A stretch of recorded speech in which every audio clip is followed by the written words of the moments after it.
Salam alaikum. We've seen many books published by atheists over the years attacking Islam and religion in general. As far as I'm aware, this book is the first of its kind.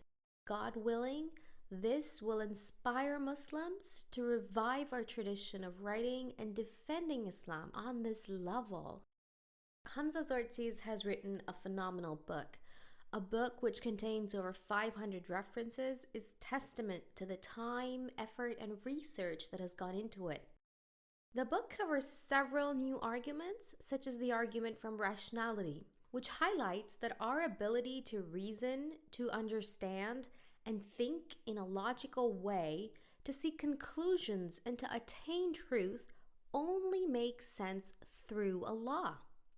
Without God, all you have are blind, random, physical processes which cannot possibly result in an ordered mind that can grasp truth. The author goes into a lot more detail in the book, breaking down key contentions that can be presented against these arguments. Let it be known right from the beginning, in no uncertain terms, Hamza Andreas Zortzis has really outdone himself with this spectacular Da'wah book. Although I see it as something quite a bit more than just a mere Da'wah book. A little background info on why I purchased this book. Over the years, I followed the debates of Hamza Zortzis with fellow atheist academics and have admired Brother Hamza's admirable approach to the defense of this beautiful religion and the way of life. His character in debates speaks volumes for his compassion for fellow human beings and his sincerity and humbleness in wishing for people to be guided to the truth. He is not one to raise his voice, to outspeak or interrupt another, nor is he rude in his demeanor, even when others lack a positive attitude. I've always received the impression that when he speaks, it could come from no other place than his heart. Of course, he isn't perfect, as he slipped up in manner here and there, but we're only human.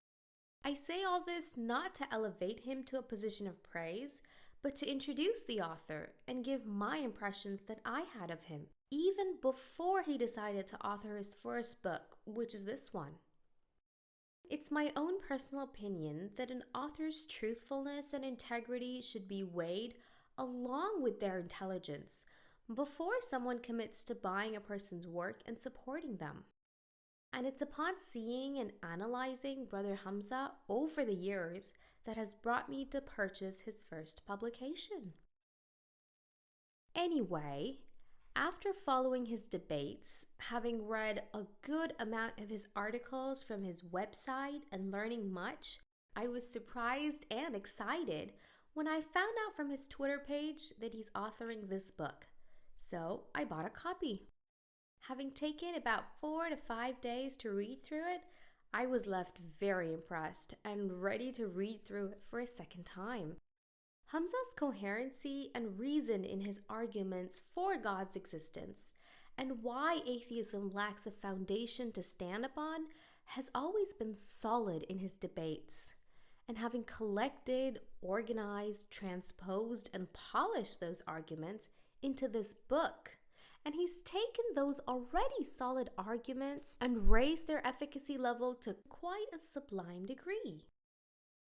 I can't think of the amount of times I would come across an argument in a particular chapter saying to myself, man, that makes a whole lot of sense. That's a testament to the quality of the arguments as a whole. Each argument is able to stand on its own feet without really having to rely upon another, and yet at the same time, the flow from one chapter to the next, from one argument to the next, just works.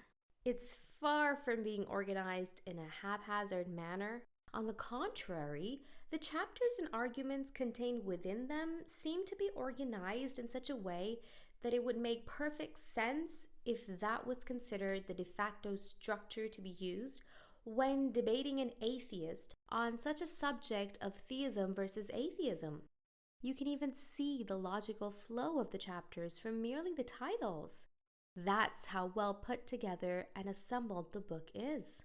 Also, I appreciate how the author uses examples and illustrations to make it easier for the layman reader to understand the arguments he presents or to recognize why a counter argument doesn't make sense.